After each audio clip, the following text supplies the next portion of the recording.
everyone, I'm Kira. I'm Drew, And I'm Sid.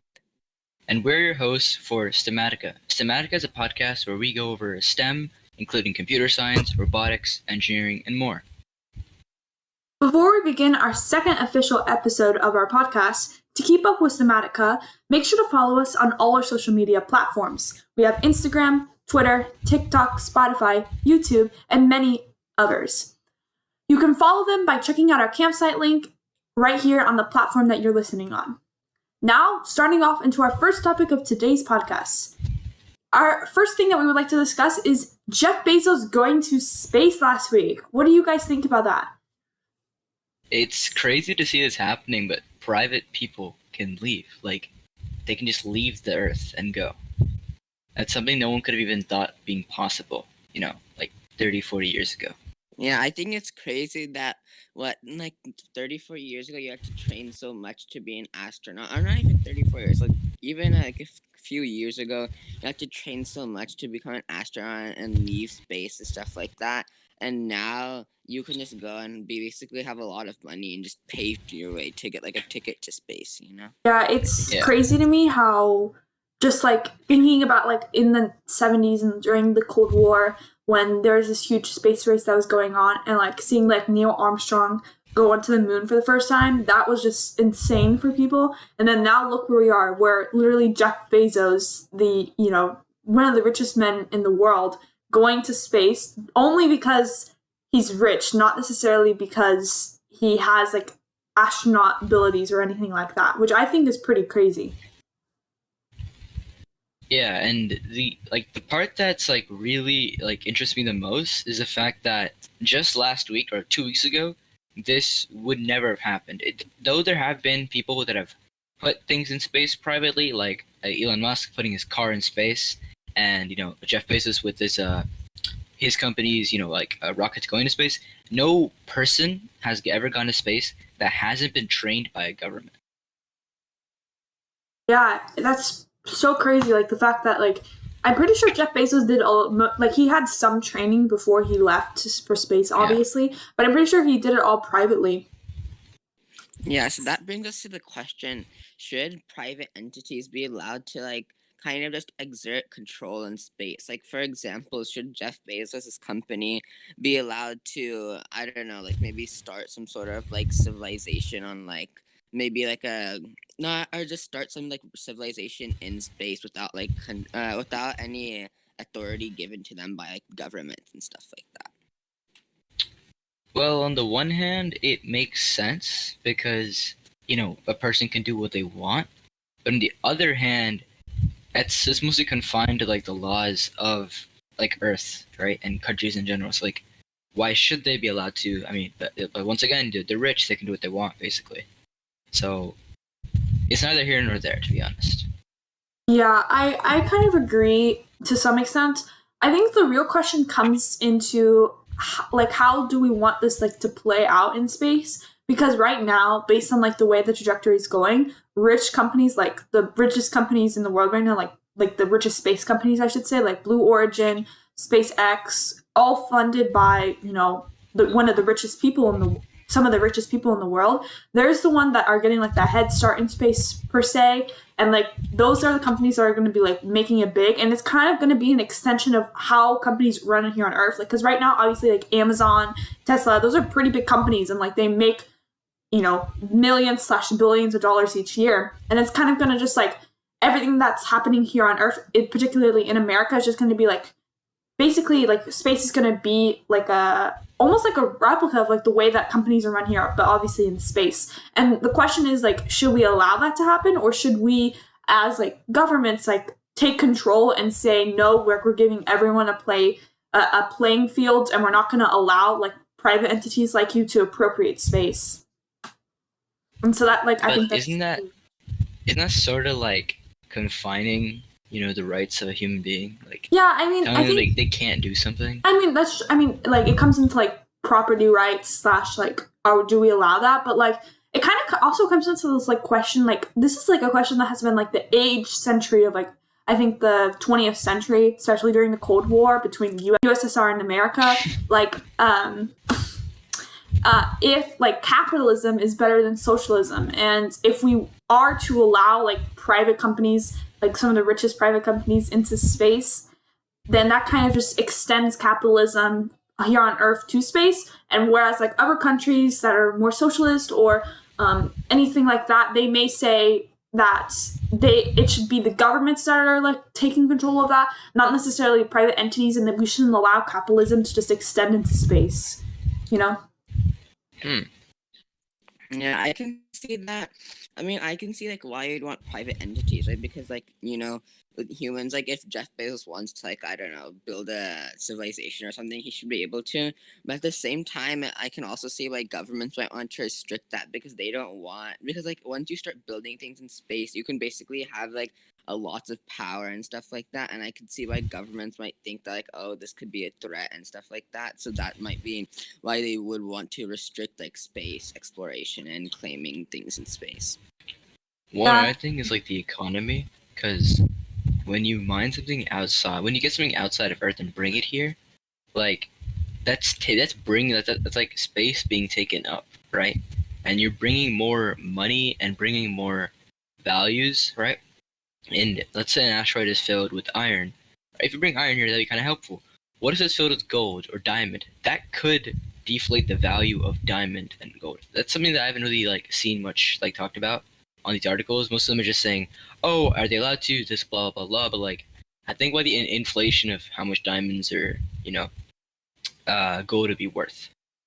Yeah, I think it's going to be, especially with the first companies, obviously like the first companies right now, like our Blue Origin, SpaceX, all like the richest companies, space companies. And like, I think it's going to create a big incentive for other like lower, like I guess in a way like not as powerful space companies to like really push, like their funding and stuff to like try to like keep up with these large companies. Because if SpaceX and Blue Origin like start mining in space and they start like getting these super valuable resources, it's going to create a big disadvantage because now like the best way to get those resources is in space. And so they need to like keep up with the times and sort of get there fast, because otherwise they're going to be left in the dust, and they're not going to have anything that's like really worth, for sale for the consumers of like America and the world in general. Yeah, so I was kind of thinking that this kind of reminds me of like colonization back in like basically like 14 or like the 14 and 15, or not really 1400s, more like the 1500s and 1600s, when like the British Empire and I know like the France and Italy and stuff like that, they started colonizing the New World, and it kind of became a rush that hey, we need to colonize this part, and then otherwise like someone else would, and like it kind of became a rush because if you colonize somewhere, you could use its resources to colonize more things, which is kind of like what you're talking about right now in space. If you say mine an asteroid, you get a bunch of diamonds. Well, now you're gonna try mine more asteroids to get more diamonds. Like I kind of just thought that these two events look really similar. It's sort of like Spain and Portugal, and that's SpaceX and Blue Origin, and it's as if like when they were coming here, their sole purpose was the 3Gs, right?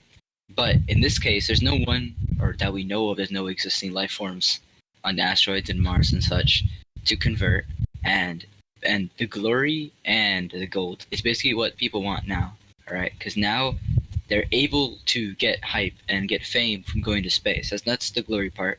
And number two, the gold. If they get an asteroid that's filled with iron, right? That is, let's just say it's as big as Houston. That's a lot of material value that they could make a lot of money from. And it's sort of like the space race again as well, because now the space race isn't getting to space, but it's who can colonize space, who can take over asteroids, and who can make settlements on planets. Yeah, I think that's a good point like to make, especially because like who can colonize first is sort of like the age-old question. Like when we were talking, like Sud said, like so many wars and like events happened during that time period when the New World was open for colonization. And obviously it's a little bit different because they knew that there was other people that lived there, and like it created a big issue of like colonizing over and like conquering land over people like the Native Americans that lived there. but like in space it's a little bit different because we don't have, you know, people living there, at least to our knowledge. So I think that's like a big difference, but it still kind of is the same thing where like, you know, like you can kind of like compare those companies to like, you know, countries like Britain and France who would fight over land in the New World. And, you know, it comes in my head, like in my mind, like I'm just worried about like where this escalation is going to lead, especially with space, like the amount of space weapons that will be now available for companies. Like, are we going to have militaries in space? Are we going to like have wars over asteroids? It's kind of just such a very interesting topic to discuss, you know? Yeah. But this brings me like one question, right? So, Kira, what do you think is the most important problem that needs to be addressed with space colonization of like Mars or appropriation of asteroids? I feel like the most important problem is kind of just conflict between not countries, companies, right? Because as like I think Kira was saying that like the colonization of the New World led to like wars between like, you know, England and France for land in the New World. So by the same like standard, I guess you'd say, that could like the colonization of space asteroids and stuff could lead to like, wars and stuff that could potentially like be devastating for Earth. So I feel like that's definitely one of my biggest problems. Yeah, and not even like devastating for Earth, but devastating for the whole galaxy, you know? Now it's not just our space that's being affected, like with Earth and our wars. Now we're like expanding our wars to like actual space, you know, like other planets, which is kind of also something else to consider. Yeah.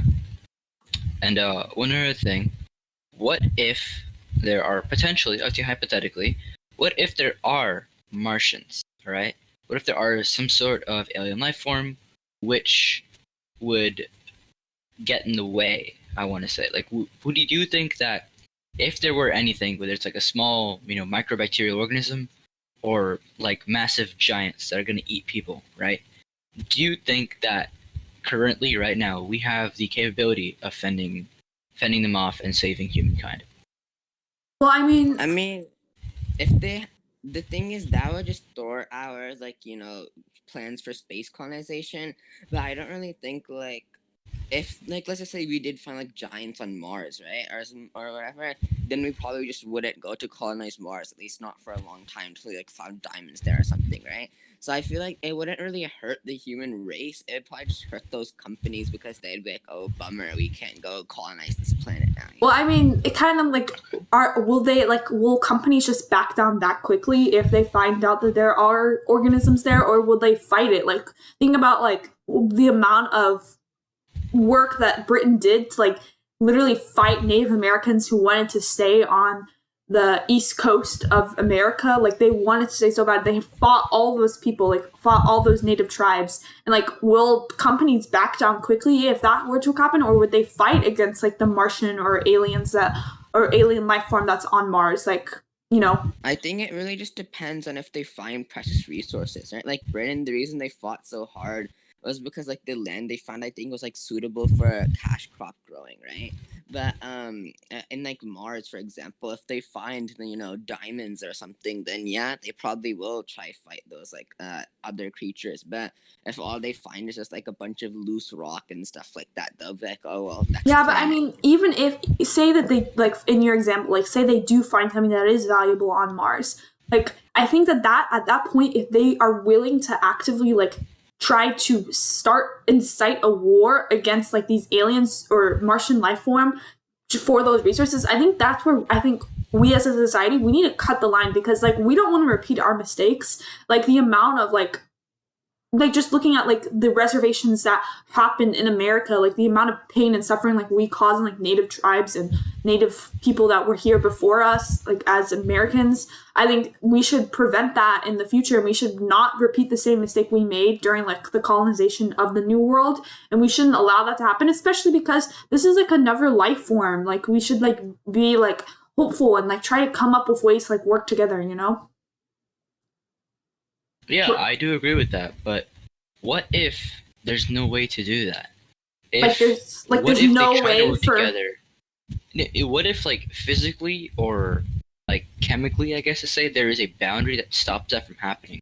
Like when people tried to work with Native Americans, right? When colonists and like they tried to live here peacefully, they still managed to spread diseases which killed off that most of the Native Americans.